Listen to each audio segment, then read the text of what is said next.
ہیسکو میں C B اے کے انتخاب میں آل پاکستان وابڈا ہائیڈرو الیکٹرک ورکرز یونین کے تمام عہدیداران اس بار بھی بازی لے گئے ہیں۔ لیاقت کالونی میں سجاد قائم خانی، ہیرآباد میں یوسف خان، سرفراز میں فرقان اور قاسم آباد میں غلام نبی کھوسو چیئرمین منتخب ہو گئے ہیں۔ حیدرآباد سے سی1 نیوز کے نمائندہ مانی پٹھان کی رپورٹ کے مطابق آل پاکستان وابڈا ہائیڈرو الیکٹرک ورکرز یونین کے عہدیداران کی کامیابی کی خوشی میں ہیسکو دفاتر میں جشن کا سماں، جیتنے والے ملازمین کو ہار پہنانے کے لیے آنے والوں کا تانتا بنتا رہا۔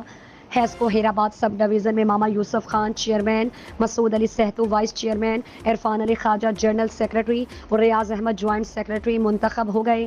ہیسکو لیاقت کالونی سب ڈویژن میں سجاد قائم خانی چیئرمین، اکرم قاضی وائس چیئرمین، عامر پرویز جنرل سیکرٹری اور کلیم جوائنٹ سیکرٹری منتخب ہو گئے۔ سرفراز کالونی سب ڈویژن میں فرقان چیئرمین، فراز احمد بھٹی وائس چیئرمین، محمد فہد جنرل سیکرٹری اور کامران قائم خانی جوائنٹ سیکرٹری منتخب ہو گئے۔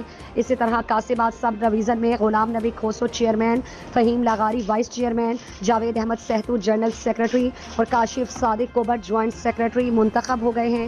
جیتنے کی خوشی میں سب ڈویژن دفاتر کے باہر ملازمین نے ڈھول کی تھاپ پر رقص کیا۔ سب ڈویژن میں کامیاب ہونے والے ملازمین ریلیوں کی شکل میں لیبر ہال پہنچے اور آل پاکستان وابڈا ہائیڈرو الیکٹرک ورکرز یونین کے مرکزی صدر لطیف نظامانی سے ملاقات کی اور جشن منایا۔ سب ڈویژن ہیسکو کے دفاتر میں مٹھائیاں بھی تقسیم کی جا رہی ہیں۔